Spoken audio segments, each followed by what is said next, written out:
big day, a beautiful day, potentially one of the great days ever in civilization. Things that have been going on for hundreds of years and thousands of years. We're going to, at least we're at a minimum very, very close, and I think we're beyond very close. And I want to thank Bibi for really getting in there and doing a job. We've worked well together, as we have with many other countries, both of us, with many other countries, which is the only way this whole situation gets solved. And I'm not just talking about Gaza. Gaza is one thing, but we're talking about much beyond Gaza. The whole deal, everything getting solved. It's called peace in the Middle East. So today is a historic day for peace, and Prime Minister Netanyahu and I have just concluded an important meeting on many vital issues, including Iran, trade, the expansion of the Abraham Accords, and most importantly, we discussed how to end the war in Gaza, but it's just a part of the bigger picture, which is peace in the Middle East. And let's call it eternal peace in the Middle East. So this is far more than anybody expected, but the level of support that I've had from the nations in the Middle East and surrounding Israel and neighbors of Israel has been incredible, incredible. Every single one of them. This afternoon, after extensive consultation with our friends and partners throughout the region, I'm formally releasing our principles for peace, which people have really liked, I must say. And these are done, not just routinely done, these are done with total consideration and working with the nations that we're talking about. All of these nations have made contributions to those suggestions. I want to thank the leaders of many Arab and Muslim nations for their tremendous support in developing the proposal, along with many of our allies in Europe. Europe has been very much involved, and as I was called by many of the European leaders, most of them saying, is this true? Are you really doing peace in the Middle East? This is the most incredible thing we've heard. Some think it's the biggest thing they've ever heard. They called just to find out, was it just a rumor or is it actually done? And then they said, have you spoken to the Arab leaders? Have you spoken to all of the other leaders that we have to get? A lot of people involved in this one. I also want to thank Prime Minister Netanyahu for agreeing to the plan and for trusting that if we work together, we can bring an end to the death and destruction that we've seen for so many years, decades, even centuries, and begin a new chapter of security, peace, and prosperity for the entire region. And I want to just say that my meetings and dialogue that we had with so many countries, Saudi Arabia as an example, the king is a phenomenal person. The Emir of Qatar, he's an incredible people. UAE, and that's MBZ and ABZ. We're totally involved. These are the people that we've been dealing with and who've been actually very much involved in this negotiation, giving us ideas, things they can live with, things they can't live with. Pretty complex. I mean, after 2,000, 3,000 years, whatever it is, I guess it's got to be a little complex, or it would have been done a long time ago. The King of Jordan was with us, as you know, in the United Nations. The President of Turkey, President Erdogan, is a friend of mine, a strong man, but a good man. President of Indonesia, somebody who's an amazing leader, Prabowo. He is an amazing leader and respected by everybody. He was in the room with us. We were together with most of these people that I'm mentioning. Others were by phone or the next day. The Prime Minister and the Field Marshal of Pakistan, they were with us right from the beginning. Incredible. In fact, they just put out a statement that they fully believe in this pact. It just came out just as I was walking around. They said, sir, you have a big notice from the Prime Minister of Pakistan and from the Field Marshal that they back this 100%.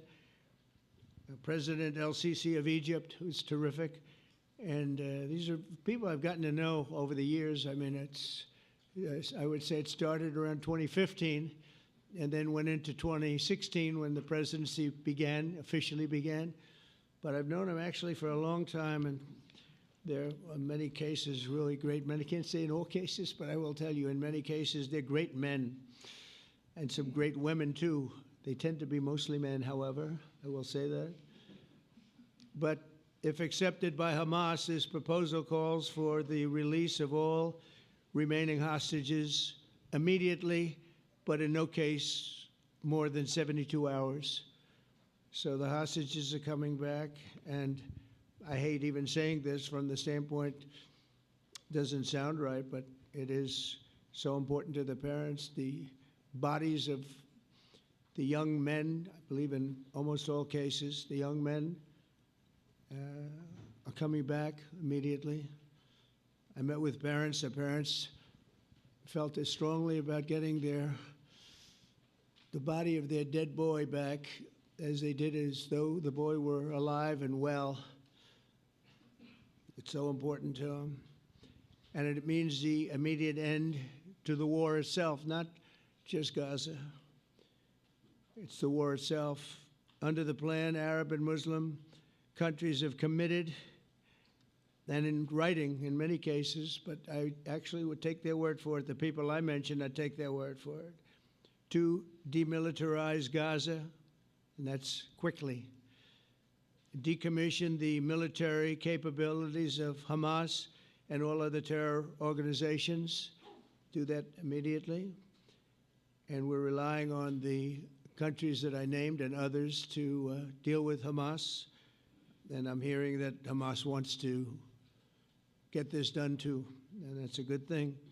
And destroy all terror infrastructure, including the tunnels, weapons, production facilities. They have a lot of production facilities that we're destroying. They'll also help train local police forces in the areas that we're discussing right now, in particular in and around Gaza, working with the new transitional authority in Gaza. All parties will agree on a timeline for Israeli forces to withdraw in phases. They'll be withdrawing in phases. No more shooting, hopefully. As progress is made toward achieving these goals, Arab and Muslim nations need to be allowed the chance to fulfill these commitments of dealing with Hamas. They have to deal with them because they were the one group that we have not dealt with. I haven't dealt with them. But the Arab countries are going to, and Muslim countries are going to be dealing with Hamas, and I believe they've already been there. I think they probably have an understanding, and they haven't maybe mentioned that, but I would imagine they do, otherwise they wouldn't have gone as far as they've gone. If they're unable to do so, then Israel would have the absolute right and actually our full backing, the U.S. full backing. Marco's here, and a lot of our leaders are here, our great Vice President, Susie Wiles, Steve Witkoff, Jared Kushner. They've been so involved in this process. I don't think anybody else could have done it or even come close, but it's we're right there. We're right there. First time in thousands of years, I think you can probably say, if you really look into it, if you study back, if you're a scholar, you would say thousands of years. Israel would have my full backing to finish the job of destroying the threat of Hamas. But I hope that we're going to have a deal for peace. And if Hamas rejects the deal, which is always possible, they're the only one left. Everyone else has accepted it. But I have a feeling that we're going to have a positive answer. But if not, as you know, Bibi, you'd have our full backing to do what you would have to do. Everyone understands that the ultimate result must be the elimination of any danger posed in the region, and that danger is caused by Hamas. The tyranny of terror has to end, and this is, again, something that we're looking for. This is eternity. This is for forever. To ensure the success of this effort, my plan calls for the creation of a new international oversight body, the Board of Peace, we call it, the Board of Peace, sort of a beautiful name, the Board of Peace, which will be headed not at my request, believe me, I'm very busy, but we have to make sure this works. The leaders of the Arab world and Israel and everybody involved asked me to do this, so it would be headed by a gentleman known as President Donald J. Trump of the United States. That's what I want, is some extra work to do, but it's so important that I'm willing to do it, and we'll do it right, and we're going to put leaders from other countries on, and leaders that are very distinguished leaders, and we'll have a board, and one of the people that wants to be on the board is the UK former Prime Minister, Tony Blair, good man, very good man, and some others, and they'll be named over the next few days, and it'll be quite the board. Working, everybody wants to be on it now. I don't know if that had anything to do. They named me and everybody else wanted to be on it. I guess they figure, well, he's a soft touch. He'll be easy to deal with.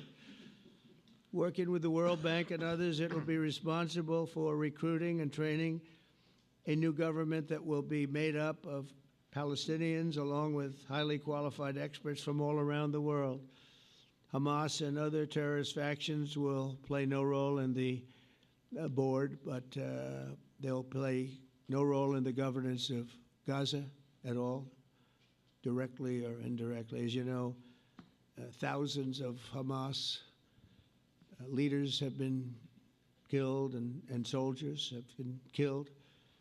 And we can never forget October 7th, but thousands have paid the price for that. And now it's time to get our hostages back and get back to trying to build something that's really great and very important. In our meeting today, Prime Minister Netanyahu was very clear about his opposition to a Palestinian state, and he continuously mentions October 7th, and I understand that. Most people do. And I understand and respect his position on many things, but what he's doing today is so good for Israel. I noticed that they have large crowds gathering in Israel all the time, and they have my name up. They like me for whatever reason, maybe I don't know, but they do like me. But they say two things: please get the hostages back, and please end the war. They've had it. It's had it. So I think it's a very popular thing you do, because he's a warrior. He doesn't know about getting back to a normal way of life, but he is a warrior, and Israel's lucky to have him. But now the people want to get back to peace. They want to get back to normalization in a true sense. Several countries have foolishly recognized the Palestinian state. As you know, some of our European friends, allies, good people, but they're really, I think, doing that because they're very tired of what's going on for so many decades. They've been presidents and prime ministers for years, and during this time, having to do with the Middle East, all they're doing is talking about the same thing over and over. They want to see it get back. And nobody wants that more than me, or I believe Bibi too. But the people of Israel want it. They really want it. They want the hostages back. That includes the probably 32 bodies that we're talking about, 20 people that are living, 32 or so people that are dead, and they want to have peace. So let us not forget how we got here. Hamas was elected by the Palestinian people. Israel withdrew from Gaza thinking they would live in peace. Remember that a long time ago? They withdrew. They said, you take it. This is our contribution to peace. But that didn't work out. That didn't work out. It was the opposite of peace. They pulled away. They let them have it. And I never forgot that, because I said, that doesn't sound like a good deal to me. As a real estate person, I mean, they gave up the ocean, right? Ron, they gave up the ocean. They said, who would do this deal? And it still didn't work out. They were very generous, actually. And they gave up the most magnificent piece of land in many ways in the Middle East. And they said, all we want to do now is have peace. And that request was not honored. Instead of building a better life for the Palestinians, Hamas diverted resources to build over 400 miles of tunnels and terror infrastructure, rocket production facilities, and hid their military command posts and launch sites in hospitals, schools, and mosques. So if you went after them, you'd be after them, and you wouldn't even realize you ended up knocking out a hospital or school or a mosque. That terrible thing, terrible, terrible way to have to fight. No fight is good, but that's a real bad one. So there are many Palestinians who wish to live in peace. Many, many, many. I've seen so many of them. And they have support. And I challenge the Palestinians to take responsibility for their destiny, because that's what we're giving them. We're giving them responsibility for their destiny, fully condemn and prohibit terrorism and earn their way to a brighter future. They don't want the life that they've had. They've had a rough life with Hamas. If the Palestinian Authority does not complete the reforms that I laid out in my vision for peace in 2020, they'll have only themselves to blame. We're giving them an amazing footprint, and they have amazing support from the leaders of the Arab world and the Muslim world, the great leaders. These are great leaders. These are unbelievable leaders that have built great countries and very wealthy countries. What the future holds for the Palestinians, no one really knows, but the plan that we put forward today is focused on ending the war immediately, getting all of our hostages back, getting everything back. Hard to believe when you even say it, and creating conditions for durable Israeli security and Palestinian success. Israeli security is going to be involved. We're going to help you. We'll be there with you in terms of helping with security. We want to make sure it works. We just want to make sure it works. There shouldn't be a shot fired. Now, there will be, I guess, because that's the way it seems to be, but there shouldn't have to be within a few days. There shouldn't have to be a shot fired. Maybe for eternity. Wouldn't that be nice? I hope it's true. I can tell you the leadership of that region feels that there's a good chance of it being true. So this will lead to this agreement that we're talking about will lead to a sustainable, long-term peace. No president in history has been a greater friend of the state of Israel than I have, in addition to negotiating the Abraham Accords. I like to say it that way because the real people, that's what they call Abraham. I would say Abraham, but it's so much nicer when you say Abraham. So much more elegant. But the Abraham Accords are amazing. Jared, you did that along with your group of geniuses, and nobody thought that could be done. We have 4 countries, and Sleepy Joe Biden didn't do a thing. He didn't even know what the hell they were. He should have had them fold up. But I think this will also lead to packing them. And who knows, maybe even Iran can get in there. I hope, we hope we're going to be able to get along with Iran. I think they're going to be open to it. I really believe that. But they could be a member. I long ago said, I'll bet you at some point Iran will be a member of the Accords. And little did I realize it was going to take this turn. That was some turn we did with the B-2s. But I think they might very well be there because it's a great thing for them economically. I recognize the eternal capital of Israel. I opened the American embassy in Jerusalem. That was something that everyone said would never be done, could never be done. Virtually every president for many, many years, for decades, would campaign on making Jerusalem the capital of Israel. They campaigned on it over and over. Is that right, Steve? Is that right? Everyone, and when they got to it, and I understand why now, because it was so, when I got to office, I campaigned on it too. I said, we're going to make it, and then I'd get calls from the leaders of various countries saying, please don't do it, please don't do it. It'll end the whole world, please don't do it. And finally, I just didn't say anything, and I did it. People were calling me before I did it because they heard I was going to do it, and leaders of countries were calling me, and I think it was on a Thursday that I did it, and they'd call me Monday, Tuesday, Wednesday, 3-4 times a day, and I said, tell them I'll call them back on Friday. And I announced it on Thursday, and I called them back, the biggest people in the world, and they said, you've done it. I said, done what? You've made the capital of Israel, Jerusalem, and we wanted to talk yet. I wish you called me a little sooner. Maybe I could have done something about it. So that was a lot easier than getting into an argument. because I knew what they were calling about. And you know what? It turned out to be amazing. Everybody thought it was going to lead to the end of the world, right? The end of the world, Ron, that's what they said. It didn't lead to anything. It just led to something that I promised and something that was very, very popular for Jewish people and a lot of other people, too. I recognize Israeli sovereignty over the Golan Heights, and I cut taxpayer funding to the corrupt United Nations Relief and Works Agency. And United Nations was interesting because, as you know, a few days ago, they introduced me. Ladies and gentlemen, the President of the United States. I'm looking at my teleprompter, and the thing was dead, stone cold, dead. The thing's up here. I have a long, beautiful speech to make. I'm back 30 feet back, and I'm saying, they're introducing me. There's nothing on my teleprompter. So, but I made a speech. I actually got good marks. You think Biden could have done that? I don't think so. I don't think he could have done that. I don't think too many people could have done it. But actually, it was actually more of a speech from my heart, if you want to know the truth. I think it was maybe better in certain ways because it was from the heart.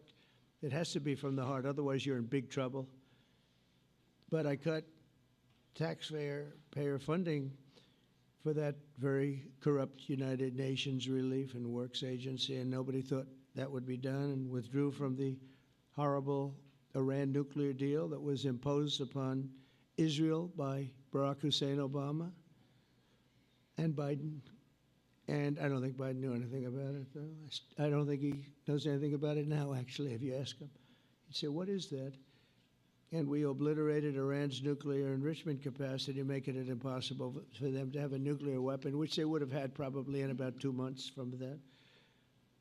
But I've never asked Israel to compromise its security, but we had big, strong talk. Nobody's been better to Israel. No president's been better to Israel than Donald Trump.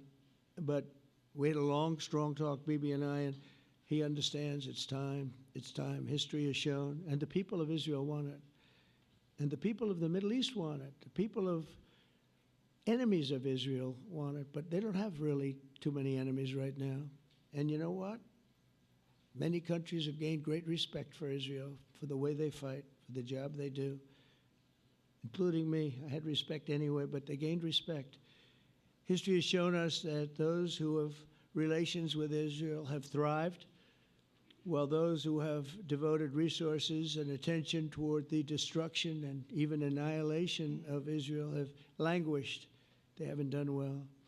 Israel is not going anywhere. They're going to coexist with other people and countries in the region, from Syria to Lebanon to Saudi Arabia. The promise of a new Middle East is so clearly within our reach. This is the closest we've ever come to real peace, not fake peace, not political fool's peace. If we can get this difficult problem solved, the opportunities for all within that vast region of this world, it's a vast region, it's unlimited. The Abraham Accords show that all countries are better off when they communicate and work together and embrace new opportunities. I hope Jared and Steve and Susie and Marco and JD, we have great people. I hope you guys are going to work very hard to get these other countries in, because now they have no excuse. There's no longer an excuse. They were somewhere hesitant. And I tell you, the 4 countries that went in, I give them tremendous credit, and it's worked out incredibly well for them. In the same spirit, I'm pleased to report that earlier today, we took another important step toward greater understanding in the region. A short time ago, we had a historic phone call in the Oval Office with Prime Minister Tani, who's really a great, great person. So we had a great talk, and I was on the phone, and Bibi was talking. Prime Minister Al Thani was of Qatar. They really had a heart-to-heart conversation. It was a great conversation, I thought. It was productive. It was everything that you need to have something turn out to be successful. And I want to thank Bibi, and I want to thank the Prime Minister. It was fantastic. We agreed to launch a formal trilateral mechanism between Israel, Qatar, and the United States to begin a dialogue to enhance mutual security, correct misperceptions and avoid future misgivings. And I want to thank Qatar, its leadership, and the Emir. He's a fantastic person. I think, I'm going to be his public relations man because I know him differently than a lot of people know him. But he wants peace. He wants to see peace. And his people, and they really acknowledge the critical role that they've played as mediator. And again, we're not quite finished. We have to get Hamas, but I think they're going to be able to do that. So now it's time for Hamas to accept the terms of the plan that we've put forward today. And again, this is a different Hamas than we were dealing with because I guess over 20,000 have been killed. Their leadership has been killed 3 times over. So you're really dealing with different people than we've been dealing with over the last 4 years, 5 years. Everyone has done their part and come to the table in good faith. Our Arab and Muslim partners are fully prepared to step up and fulfill their commitments for the benefit of the people of Gaza and the entire region. They're willing to step up and do a lot. They really are. There are a lot of good people involved. Everybody who wants to see an end to the violence and destruction should be united in calling for Hamas to accept the extremely fair proposal so that we can end the war and get us back our hostages right now and have everlasting peace. And I look forward to having relationships with everyone. As the chairman of the board, I'll be involved, and we'll have meetings with some very smart people that'll be working over there to make sure that we haven't just been wasting time with an agreement that doesn't get done. The task of building peace will not be easy. There are some of the hardest problems in the world to solve, and that's why it's been going on for so many centuries. But too many lives are at stake not to try, and this was more than a try. I mean, I think this is something that gets done when you have virtually every country, and these are powerful, powerful countries that have a lot of money, and the money can make things happen. A lot of countries try, and they don't have any money. These are very rich countries that can make things happen. So together we'll forge a much safer and more hopeful future for everybody, including Israel. And I want to thank Prime Minister Netanyahu for his partnership. And I want to thank all of the leaders, the kings and the emirs and the presidents and prime ministers, people I mentioned. And they've been absolutely fantastic to work with. And it's just happened very quickly. It's happened from a couple of weeks before I had a couple of meetings, but a couple of weeks before we went to the United Nations, and we had some incredible meetings. It all came to place. It all took place, and everybody wanted to be a part of it. I don't have anybody that's saying we don't want anything to do with it. It's just the opposite. And I'll tell you, a couple of years ago, a year ago, I don't think we would have had this kind of participation, Mr. VP, right? I don't think we would have had. It's been amazing. The participation was 100%. Everybody wants to be a part of it. And everybody, those very strong countries, everybody wants it to work. So, Bibi, congratulations on this. I think this will be your crowning achievement, frankly. If this all works out, we think it will. It's going to be your crowning achievement. And I want to thank you very much for being here. Thank you. Please. Thank you. Thank you.